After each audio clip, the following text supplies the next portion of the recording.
La amplia historia de España, marcada por el espíritu recio y pasional, ha sido testigo de transformaciones turbulentas que han dejado honda huella en la sociedad española. Si bien mucho se ha hablado sobre la guerra civil en España y sobre el periodo franquista, no tanto se ha hecho sobre la etapa que fue precedente directo de ambos fenómenos. Nos referimos a la Segunda República Española, que nace en 1931 y muere definitivamente en 1939. La República, que fue bandera histórica de diversos sectores españoles, rompe una antiquísima tradición monárquica y católica que solo había sido interrumpida brevemente en el siglo XIX. Pero la conflictividad que trajo este periodo engendró una de las más graves crisis económicas, sociales y hasta espirituales de la nación ibérica. Acompáñanos a conocer la historia detrás de la Segunda República en España, cómo se instauró, cómo se desarrolló y cómo cayó. Les habla Reinaldo José Carrillo Vilches, esto es La Nueva Enciclopedia y los invito a que nos den un gran apoyo dándole me gusta a este video, dejando sus comentarios que siempre los leemos todos, activando las notificaciones en la campana, suscribiéndose por supuesto al canal y compartiendo este material con todos sus conocidos en WhatsApp, en redes sociales y en cualquier otro espacio. Así que sin más nada que agregar, empecemos con la historia de hoy. Para abordar la proclamación de la Segunda República Española en 1931, es necesario retroceder unos cuantos años en la historia de España. España, con el alba del siglo XIX, iniciaba un largo y silencioso proceso de transformación que surgía del encuentro de dos fuerzas dicotómicas: el antiguo régimen monárquico imperante desde hace siglos, con un fuerte signo católico, y el reciente surgimiento del liberalismo republicano de la Revolución Francesa, con un fuerte signo además secularista. En este sentido, el liberalismo republicanista en España va ganando terreno y debutando en distintos escenarios hasta que en 1873 se da la instauración de la Primera República de España. Esta república, aunque dura casi 2 años, sentó un importante precedente en el republicanismo español, puesto que abolió la monarquía y promulgó una constitución que convertía a España en una federación. Creaba además el Senado parlamentario, creaba la figura del presidente y daba los primeros pasos hacia la separación de la Iglesia y el Estado.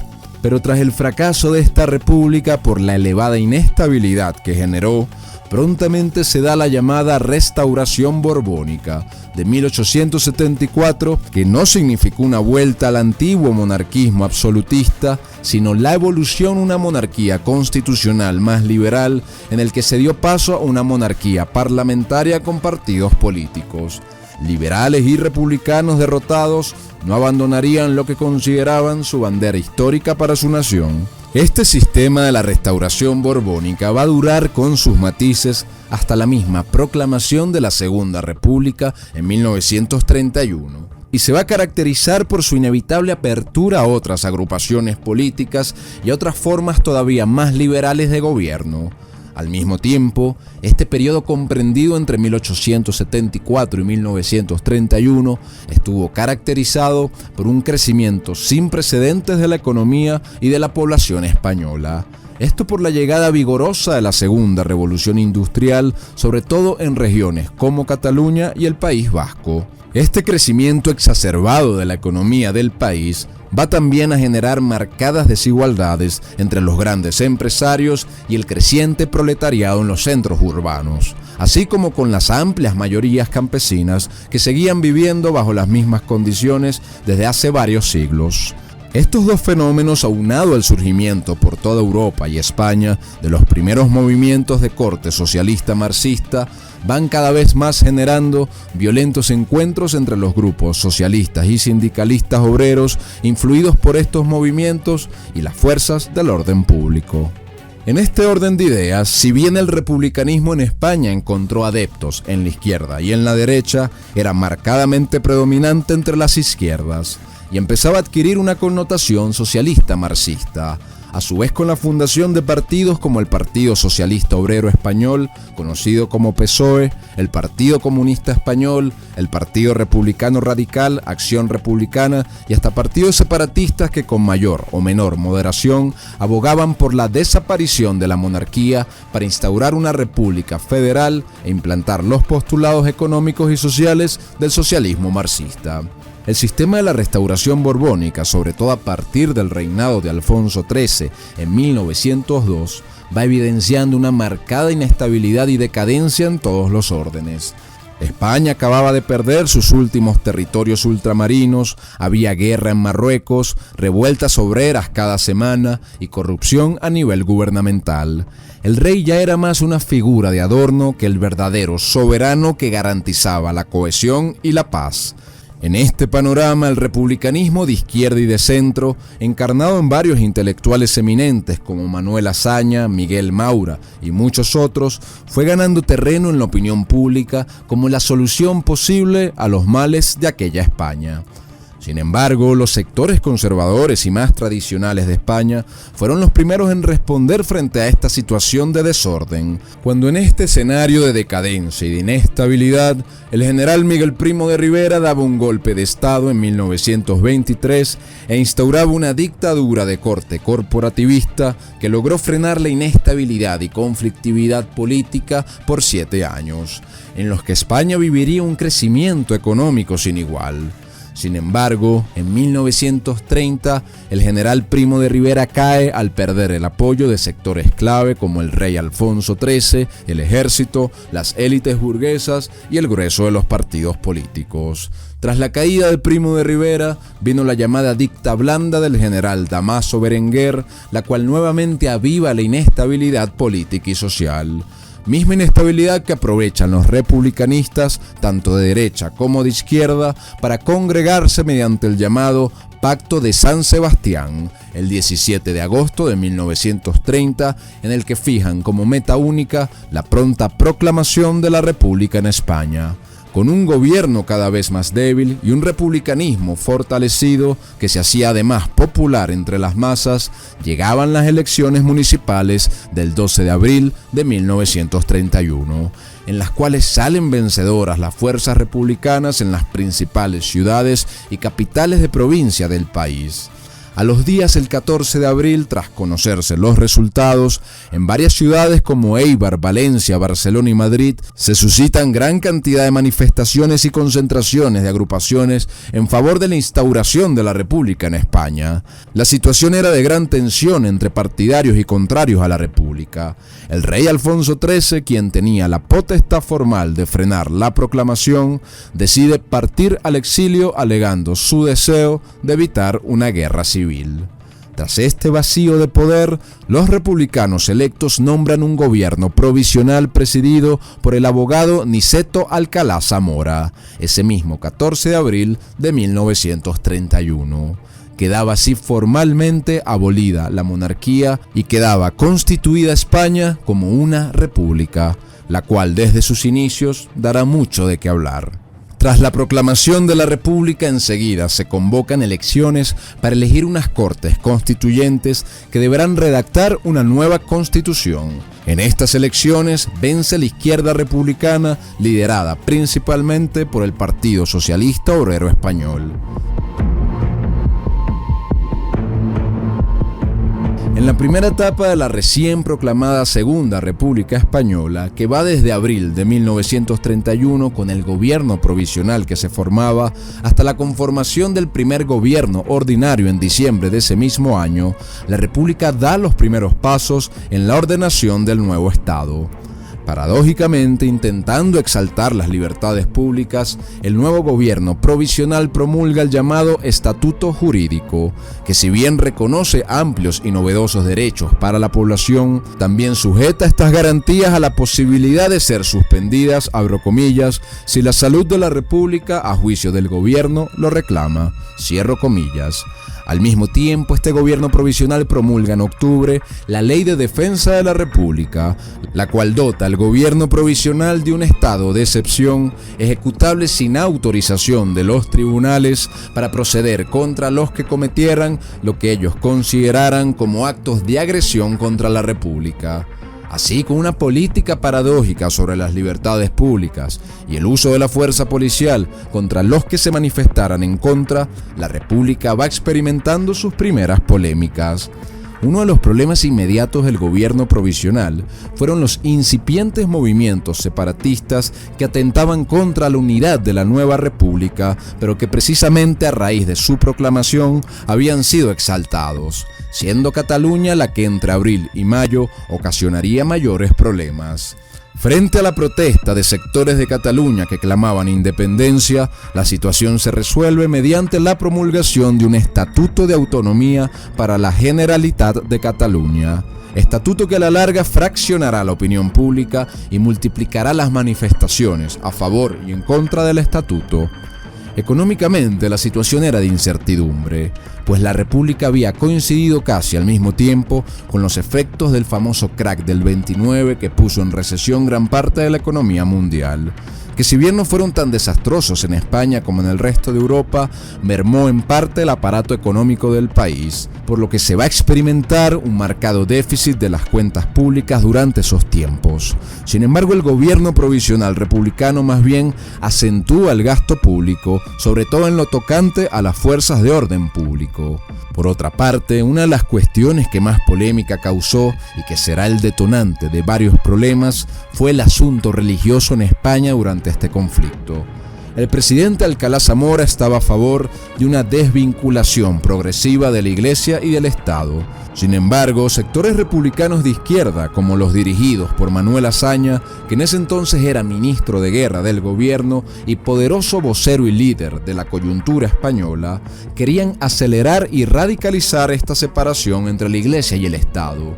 España era una nación de fuertes tradiciones católicas, pero en respuesta a esto también había un creciente sector de la sociedad que se oponía a la supremacía de la Iglesia, por lo que el gobierno español aprueba medidas como la libertad de cultos, que eran novedosas en aquella España, y además se firma excluir a la Iglesia católica de sus tradicionales labores educativas en la sociedad española. En respuesta a esto, entre el 10 y el 13 de mayo, en medio de esta conflictividad vigorosa, se producen los primeros ataques contra la Iglesia con la quema de numerosos conventos e iglesias a lo largo de España.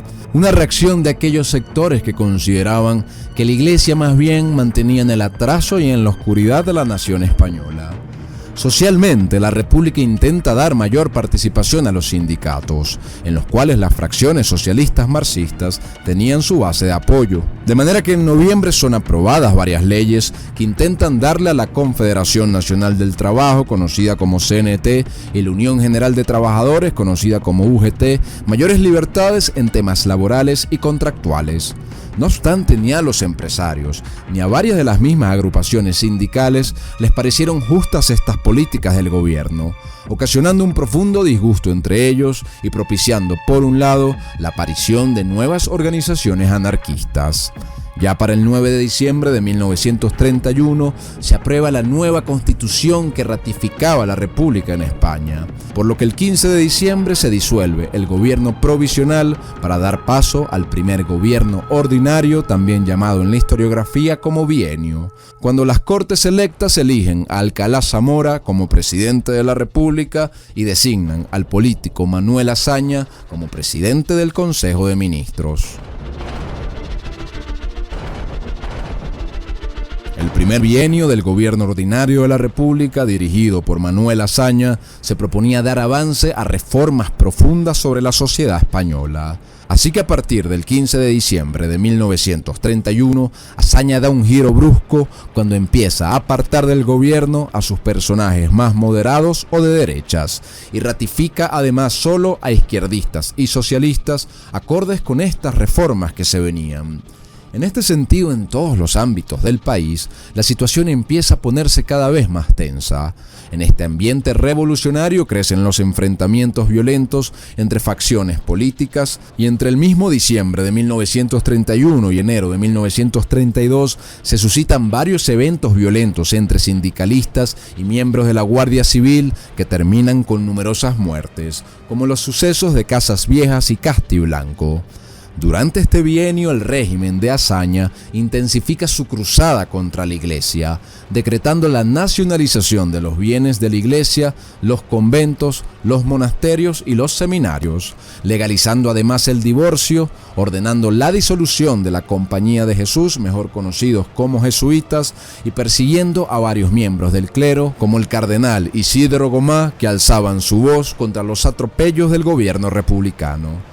Azaña, por otra parte, impulsa también una fuerte reforma dentro del estamento militar. Entre abril y diciembre de 1931 se publicaron varios decretos en los que se tomaron las siguientes medidas: reducción del número de oficiales, regulación de los ascensos, el cierre de la academia militar, entonces dirigida por un general de renombre llamado Francisco Franco, que al despedirse de los cadetes frente a estos eventos, se negó a alzar la nueva bandera tricolor republicana. Y entre otras medidas también estuvo la reducción del servicio militar obligatorio. Estas medidas causan gran recelo dentro de la oficialidad militar, que se ve reflejada en hechos como el fallido golpe de Estado del general José Sanjurjo en agosto de 1932. Por otro lado, se promulga también una profunda ley de reforma agraria el 9 de septiembre de 1932, la cual expropia y reparte gran cantidad de tierras entre campesinos. Además de las condenas de quienes se oponían a esto por considerarlo perjudicial para la economía, debido al déficit presupuestario y otras razones, la República no puede hacer frente a este proyecto de reforma agraria, así como a las deudas que asumía con estas reformas. El Estado fue incapaz de cumplir con lo estipulado y la reforma fracasó, mermando buena parte de la frágil agricultura española, acentuando además la ya existente crisis. Toda esta situación produce los primeros brotes formales de una oposición política al gobierno de Azaña, oposición que se divide en varios frentes de varias tendencias. Por ejemplo, el partido de centro derecha llamado Partido Republicano Radical, la derecha católica reunida en la Confederación de Derechas Autónomas llamada SEDA, los monarquistas tanto alfonsistas como carlistas, los socialistas disgustados con el desempeño de Azaña, anarcosindicalistas de la CNT y la UGT y pequeños grupos de acción como la naciente Junta Ofensiva Nacional Sindicalista y la Falange Española, que darán de qué hablar en un futuro no tan lejano. Durante el bienio de Azaña, debido a la ineficacia de estas políticas, se fueron multiplicando las ya frecuentes huelgas y manifestaciones, a las que se suman ahora las muertes en las calles por la violencia entre agrupaciones políticas, debido fundamentalmente a la falta de un centro de mando claro que garantizara el orden. Según el historiador Stanley Payne, en ningún otro periodo se han evidenciado en España tantas muertes violentas en la calle por causas políticas. El punto de inflexión llega en 1933, año que comienza con revueltas anarquistas en enero, pero que llega a su punto álgido con la Ley de Congregaciones Religiosas recién aprobada, que imponía duras restricciones económicas y sociales a la Iglesia Católica. Esta ley disgustaba al presidente Alcalá Zamora y a numerosos grupos de derecha, quienes se movilizan y empiezan a ganar terreno en la opinión pública y en la sociedad española. Toda esta situación de gran movilización, pero también conflictividad política, lleva a que tanto Zamora como Azaña dimitan del gobierno y den paso eventualmente a los derechistas, quienes llegan a ostentar por primera vez, como ya veremos, el poder en la República de España.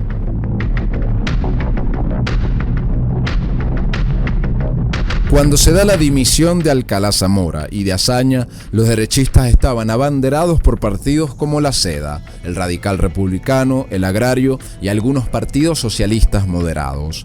Así, en noviembre de 1933 se realizan elecciones y la derecha llega al poder, evidenciando además la fragmentación de la izquierda. Sin embargo, las dimisiones de Zamora y Azaña y la conformación de este nuevo gobierno van a suponer no el fin de la inestabilidad, sino una mayor intensificación de la misma. En este sentido, entre 1933 y 1936 se conformaron y disolvieron cerca de 8 gobiernos distintos en España, con 3 presidentes derechistas, a saber, Alejandro Lerroux, Ricardo Samper y Joaquín Chapapietra. El nuevo gobierno republicano de tendencia derechista intenta infructuosamente desandar el camino transitado por Azaña y el antiguo gobierno, deshaciendo muchas de las medidas del gobierno anterior. Se reanudan las cordialidades con la Iglesia y se deshacen las leyes económicas que nada habían estimulado el desarrollo del país. Los partidos izquierdistas incluso empiezan, angustiados, a vislumbrar un posible regreso de la monarquía y empiezan a organizarse para retomar el poder y evitar esto a toda costa, tal como sucede con la llamada Revolución de Octubre en 1934, que consistió de una huelga general masiva propiciada por el PSOE, el Partido Comunista, la CNT y la UGT.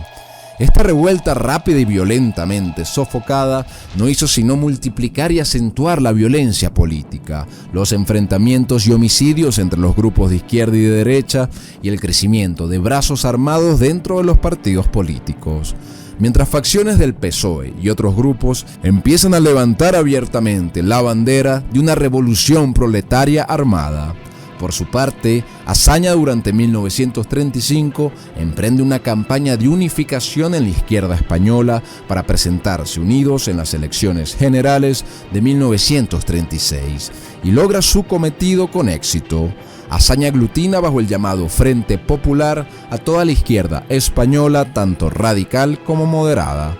Llegadas las elecciones generales en febrero de 1936, donde se disputaban el control de las Cortes y del gobierno nombrado por las mismas, el Frente Popular obtuvo una victoria reñida. Sin embargo, sectores de la derecha denunciaron fraude en algunas regiones del país, donde se proclamaron diputados que no habían sido electos, donde se anularon votos y donde hubo una supuesta manipulación de votos en el interior.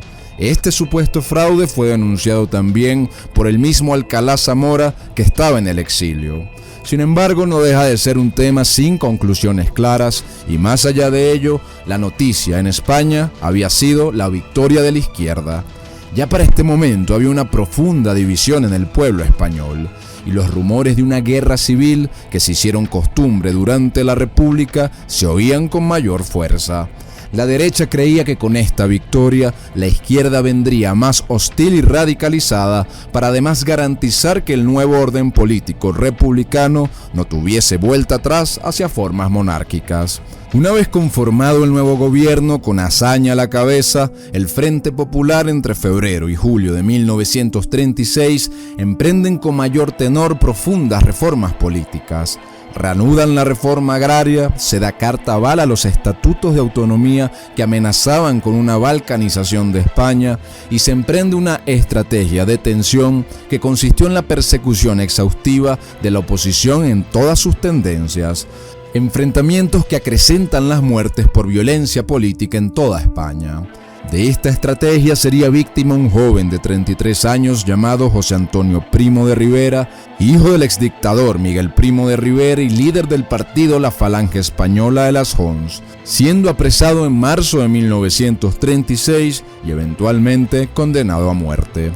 En este sentido, con un panorama de huelgas, asesinatos, bandolerismo, crisis económica y un gobierno al cual la situación se le escapaba cada vez más de las manos y que no era capaz de garantizar el mínimo orden público, diversos sectores de la política española y de la Fuerza Armada empiezan a idear una conspiración para darle un golpe a la República e instaurar un nuevo régimen.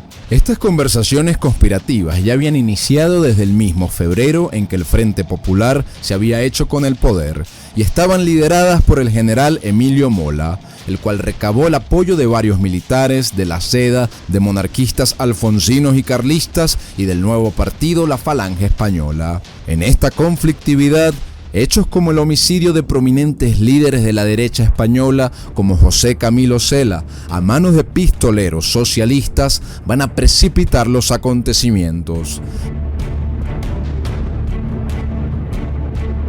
El general Emilio Mola, que abanderaba la conspiración, da el visto verde definitivo para que se inicie el levantamiento. Sus allegados se suman a la insurrección, pero faltaba una pieza clave: el joven general Francisco Franco Bahamonde, no solo reconocido como héroe de guerra en España por su largo historial de combate en África, sino además líder de la poderosa Legión Extranjera, o Tercio Extranjero como fue llamado en su origen.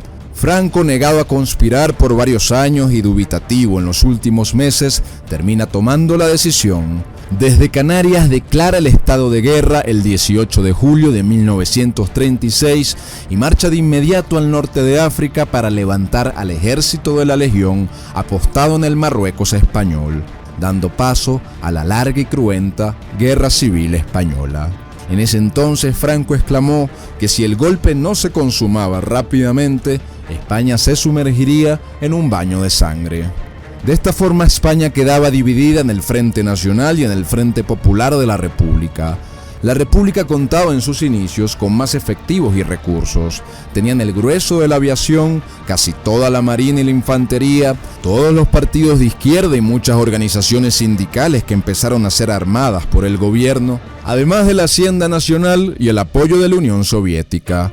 El Frente Nacional, por su lado, contaba con un sector de los generales españoles, con toda la Legión Extranjera y con grupos minoritarios dentro de la Guardia Civil y demás componentes, además de las agrupaciones civiles monarquistas, la derecha católica y la Falange Española, con apoyo eventual de Italia y Alemania. En un inicio, el Frente Popular intenta llegar a un acuerdo pacífico con los insurgentes. Sin embargo, estos desconfiados estaban decididos a consumar la conspiración y tomar el poder. Frente a este cuadro, el gobierno de la República procede a repartir armas entre los partidos de la izquierda y en las organizaciones sindicales, esperando que estos salieran en defensa del mismo.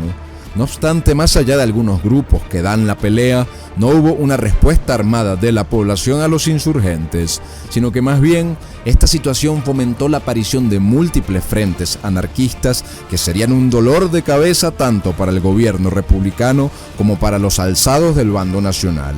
Eran grupos que no obedecían directrices de nadie y que actuaban por cuenta propia. Durante julio y septiembre de 1936, Manuel Azaña batalla para mantener en pie al gobierno del cual era presidente. En octubre de 1936, entrega cerca del 73% de las reservas de oro de España a la Unión Soviética a cambio de armas y apoyo para poder combatir.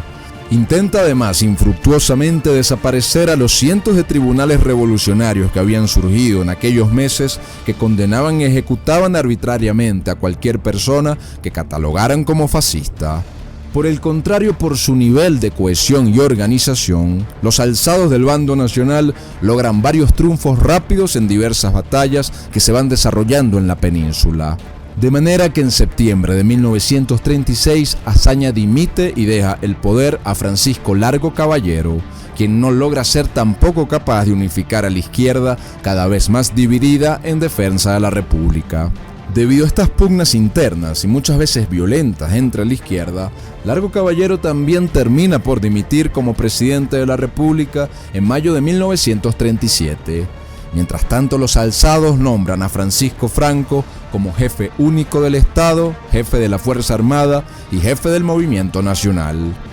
Entre 1936 y 1939 se seguirán librando encarnizados combates a lo largo y ancho de España, donde los nacionales ganaban cada vez más terreno. Tras la dimisión de Largo Caballero en 1937 como presidente de la República, asume el poder Juan Negrín. Negrín, con una visión un poco más pragmática, entiende que la República había perdido su fuerza y tenía todas las de perder militarmente, que por lo tanto era mejor llegar a un final negociado. Negrín intenta negociar con los alzados y pide a Francia y Gran Bretaña intervenir en favor de la República, pero todo esto no logra ningún resultado. Llegado el año 1939, el gobierno constituido por los alzados y liderado por Francisco Franco ya había sido reconocido por varias potencias extranjeras. El gobierno republicano de Negrín estaba nada de desplomarse. En marzo de ese 1939, el militar Segismundo Casado, todavía fiel a la República, consuma un golpe de Estado contra el gobierno republicano, nombrando el Consejo Nacional de Defensa. El Consejo depone a Negrín, quien termina yendo al exilio con otros republicanos ese mismo mes.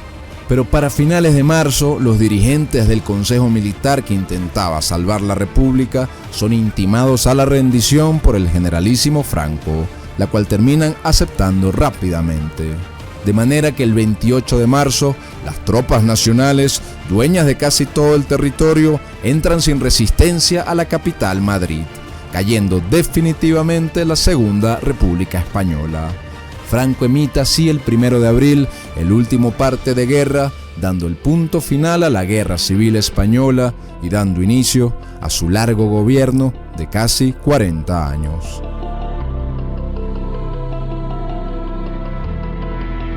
No habían llegado a Madrid las tropas nacionales cuando Manuel Azaña, Largo Caballero, Indalecio Prieto y otros tantos dirigentes de la República parten al exilio.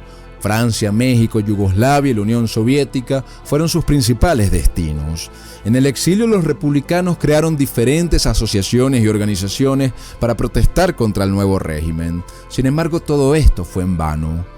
La España del bando nacional, en su primera década hostigada por anglosajones y soviéticos, eventualmente será reconocida por la mayoría de los países del mundo, haciendo que el republicanismo español, sus partidos y sus líderes, muchos ya de avanzada edad, fueran desapareciendo con el paso del tiempo. No sería hasta 1978, con el regreso de la democracia de partidos bajo una monarquía parlamentaria constitucional, que los partidos históricamente republicanos como el PSOE y el Partido Comunista regresarían a la vida política española. La polémica Segunda República había significado un anhelo histórico de diversos sectores españoles y fue aplaudida en sus inicios como el saludo de una nueva etapa. Sin embargo, la misma cayó en una espiral de medidas radicales, conflictividad política y un estado de cuasi anarquía que terminó siendo el detonante del conflicto más sangriento de la historia reciente de España, trayendo como resultado una era igual de polémica como lo fue el franquismo español.